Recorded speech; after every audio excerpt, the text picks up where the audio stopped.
Do you remember my poor 2.5 RS that we have essentially abandoned, neglected, forgotten about, left to rot, left to die? Because I sure haven't. I have to push this thing in and out of the shop every single day whenever I work on somebody else's car, but that is all changing. So recently, if you haven't already figured it out, we hired my best friend Matt. He's been on the channel in the past. We actually used to live with him to come work here at Smeedia. He has a shop upstairs above mine, not directly above, but he has a shop upstairs where he's gonna be taking on a lot of the engine R&Rs that I have been drowning in. We always love and we always appreciate the business side of things for you guys to bring your cars in. It's just I physically cannot continue to do it by myself. There's just too many. I'm drowning in your guys' Subarus and we're gonna keep doing them, but with bringing in Matt, that now allows me to go full-time back to be able to do YouTube and customer stuff on the side, to be able to get our 2.5 RS finished, our EG33 rear engine STI project in the shop immediately after this car is done, and actually get back on our projects, which is something I've been itching to do for quite some time, but quite obviously we have to pay the bills somehow. Now, if you're newer to the channel, or maybe you've never seen this car like actually in a video, I don't know, maybe you're new here. This car's been all over the channel for about a year now. This is my 98 2.5 RS. This is a 100% keeper car for me. This car will not be up for sale. Don't bother asking, will not sell this. However, we will be selling another car. I'll get to that here in a little bit, but this thing has unfortunately been sitting since May. To be honest, I kind of got burnt out working on it, but we're back full swing on this thing. Fully built EJ25 dry sump Borg Warner turbo. I did all the fab for everything. I've done everything on this car, and I want this thing finished so that way we can get it back on the road. I actually just got back from SEMA. This was supposed to be there pending it was finished, and it just unfortunately never happened. So, I mean, maybe next year for it. Now we got a lot to get hammering on, so let's actually get the RS pushed out so I can get it up on the lift, and we can actually start going over everything we still need to do to this thing because it is unfortunately quite a bit. Forward! I'm driving this thing back in because this thing is fucking a nightmare to push. Oh shit.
If you guys haven't seen it, I got the RS driving, so it's pretty cool. What we need to do, or where we need to start back up on the RS, because I know it's been a little while. As you guys see, it runs, it drives. It's primarily just body work and small stuff on this car. So we need to get this fiberglass wide body off of this car.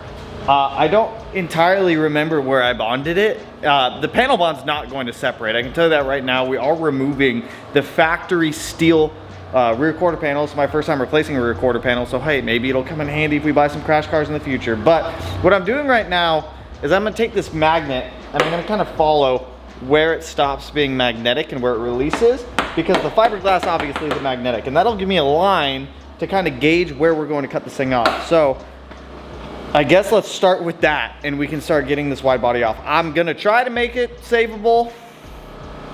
I don't know if that's gonna happen though. I just drove this thing around and this thing's not even bolted down. Probably knows.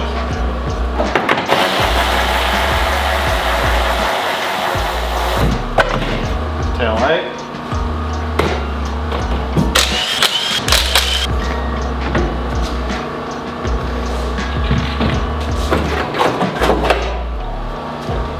Since we're repainting this, I really don't care too much if the paint obviously gets damaged, but what I'm looking for right now is where does the magnetism end? Right there.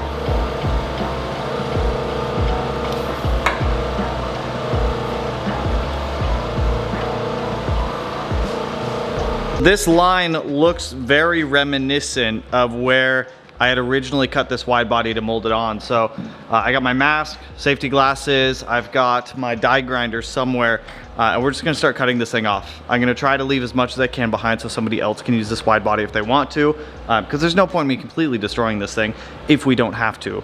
The panel bond is not going to separate. I can tell you right now, it's not gonna come off. We're gonna have to, well, we're removing the entire steel panel, so I guess it doesn't matter too much, but I guess let's just start cutting and pulling off. Let's do a wide body to narrow body conversion, baby.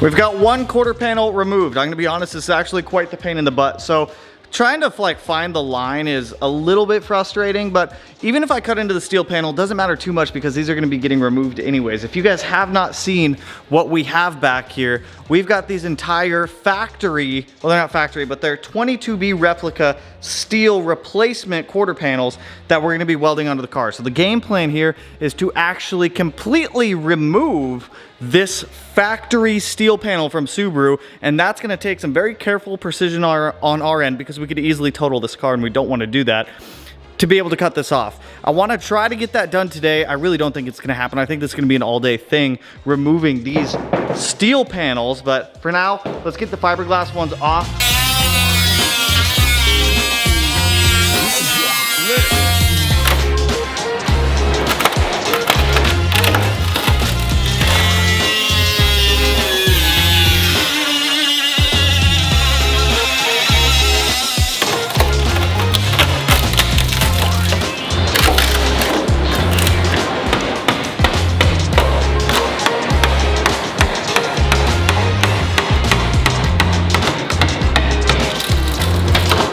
So many fiberglass panels. This side off. Now I do want to say that this is not a bad wide body kit, this fiberglass one. The whole reason we did this for the steel one, like I said, I plan on keeping this car. I don't even throw money at it. I won't sell it. With that being said, I want this car to last me a lifetime. I do not want to have to go back in here and fix a cracking wide body in 5 years. I'd rather just do this once, do it right while we have all the glass out, while we still have to repaint the car. I would much rather have this done properly than have to go back through here and do it multiple times. So I've got Matt with me right now. What we're gonna do is start to find the areas where we need to remove this outer skin. I can already see this line here. There's a line in here. At some point, we'll cut this part last. That'll be the last part we cut.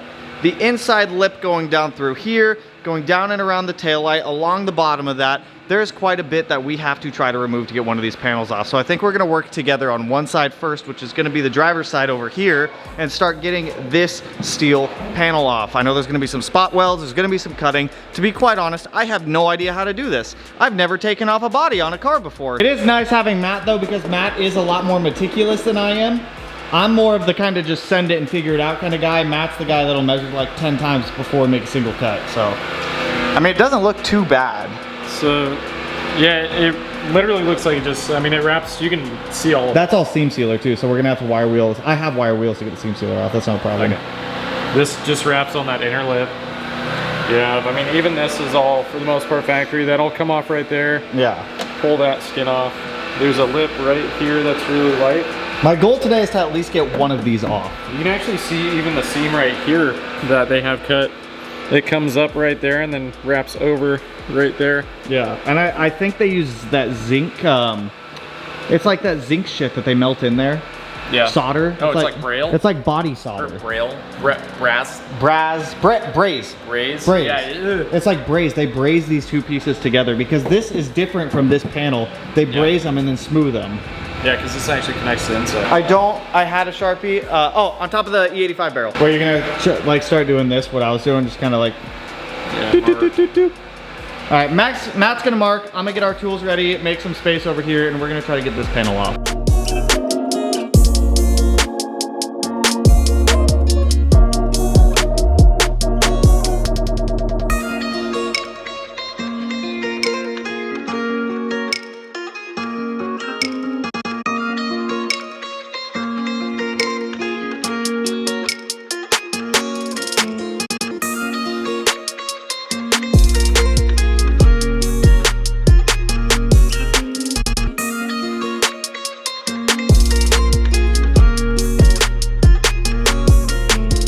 We have our new steel fender mocked up for about as much as we can do right now. I'm waiting on my buddy Bobby to show up so I can borrow his pole jack, because in order to get the last bit out down here, I need the swing arm to be out of the way on the lift. So I can't fully see how close it is up here, but you guys can see right there, we did leave enough material to trim it as needed. Up here, it's looking pretty good. Once we get everything lined up, this should sit up pretty close. If there are any deeper spots, I can definitely use some filler rod to be able to fill that out. We left a little bit of excess material up here, so that way we can obviously get that to fit as needed. Same thing with down through the channel where it goes for the rain guard or the rain gutter for the weather seal and everything else like that. So this fits up very, very nice, especially for, I mean, for how much you buy these steel 22B fenders for. I would hope that they'd fit nice, and they definitely do. To give you guys a little bit of a width comparison, this is the side with the steel Zeton Garaz 22B fender. And then this is obviously the factory width over here on the narrow body. So, I mean, you can see it from back here, the difference from the left side to the right side. Underneath of the steel fender, this looks wild to me because I have never taken the quarter panel off a car before. So obviously we have our structure supports going up here, inner skins and whatnot. So we are going to hit all of this with some weld through primer and some zinc just to keep this from rusting out or anything else like that. We'll remove any rust. The only rust that we did see was on this panel here. Everything else for the most part is pretty rust free, so that is a good sign for us. On these Subarus, you will typically see a lot of rust up here on these A-pillars, especially down there a little bit more, where that entire area will start to rust and rot out. So for that to be the only rusty spot, I am so excited about that. This just looks crazy to me. It looks crazy. So we are not gonna weld the new panels on in this video. That will be in the next video probably. I ordered some weld through primers, some seam sealer, and some other stuff that we're gonna need to be able to get this done accordingly. So tomorrow morning, obviously it's dark when I come in, we're gonna get this other fender off and get the last remaining bits off down there, so that way we can get our new panels fitted.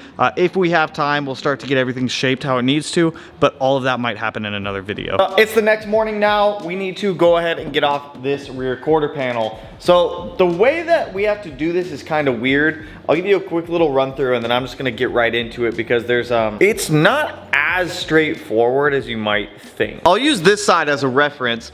On here, it's not that we're just like drilling out all these spot welds and pulling this panel completely off. We're having to do a little bit of both. So down here, we've got about 1, 2, 3, 4, 5, 6, 7 spot welds there, 8, 9, 10. There's about 4 on the bottom side of this, 1, 2 right there. We have to then cut it along this seam here, but we got to be careful though because this is dual wall, this is single wall for thickness. Then we've got this panel up here, which this is probably going to be one of the last cuts we do on the other side. And then we also have to follow this radius around, judging by the other panel. I'm using my calipers so that way I can kind of gauge where to make my cuts and everything like that. On this side, I'm going to go ahead and grab the wire wheel. I'm going to start wire wheeling off all of the areas that I know that we're going to have to access. It's going to be the taillight pocket, this entire seam up here, probably right up here as well, and then going down along the door through there. And then obviously we have to cut off the entire area that I welded and seam sealed when we did the over fender kit instead of the full wide body replacement. So let me start drilling out spot welds and getting this fender off. I plan this will probably take me about 2 to 3 hours, somewhere in there, to get this thing off. So before I can actually start getting this fender off, I need to work around it to remove any paint, seam sealer, primer, because I need to identify where the spot welds are. The spot welds are going to be the thing that probably takes you the most time. I would highly recommend a spot weld drill bit if you're going to be doing this. I'll link the exact one I'm using down below. It actually works pretty well and it's pretty affordable.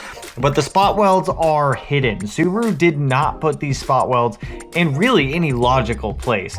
Underneath the car on the pinch welds is probably the worst because most of them they're just rusted. The pinch welds are bent. You got to find them. You got to dig them out. You kind of got to work your way through it to identify where the spot welds are. They're not all in some blatantly obvious spots. Outside of that, just work your way around it. Take your measurements, cut where you need to, and make sure that everything is spot on. You don't want to have to try to weld material back on later. Passenger side all done as well. Old panel is off. Look at how good this panel fits, you guys. It's actually insane. I would consider this OEM quality with how well this actually fits. I mean, even look at our joints up here. I mean, once we actually get everything lined up where it's going to be 100%, that is going to be a damn near perfect fit going all the way around this panel. I really like the fact that they do give you a new insert for the fuel door and the fuel cap with all of the areas to be able to bolt it all in, because on the fiberglass one it did not have that and you kind of had to just figure it out on your own. So this it's just like the attention to detail, man. The small quality of life stuff, it looks so freaking good. So now that we've got both of the recorders off, I need to clean up because there's quite a lot of metal, fiberglass, seam sealer, you name it, all over the ground. So let me get the shop cleaned up real quick and then we'll jump back to whatever I don't know. I got to clean up all these edges still. Shop's all cleaned up for the most part. Quarter panels are all cut off. I think that's where we're going to stop on this one, you guys. I have some stuff, raw material stuff that I ordered for all of this, so that way we can ensure that everything is done properly. I'm going to seam seal every seam behind here. We're going to spray everything in like a zinc coating to ensure that there's no rust. We're going to have to clean up all the rust in the spots that we did find rust. And then in the next video, we're going to start prepping this. We may start tack welding on our new panels onto the car. I learned a little bit better of a way doing this after I did it from my buddy Bill over at Rumble Garage, which probably would have been smarter, but you know, it's fine. They line up great. They're gonna fit great. He left a little shelf on his to be able to guide and everything like that. That was probably would have been a better idea, but we're kind of past that at this point. So the RS, like I said, full swing back on the RS. We're gonna get back to our every other day upload schedule, or at least once every 3 days.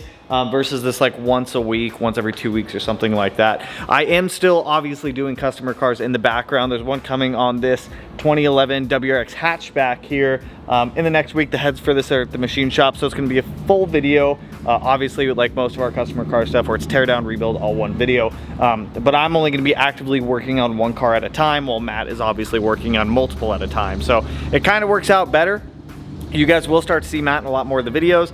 He's actually upstairs right now putting together a table. And actually, no, I think he's pulling an engine out of a 2015 STI right now. So we're doing the stuff, we're doing the things. We are full swing back, you guys. So RS, goal is to have this thing done by the end of the year. I don't know if we're actually gonna hit that because there is a lot of body work. It's all body work. Everything is body work at this point.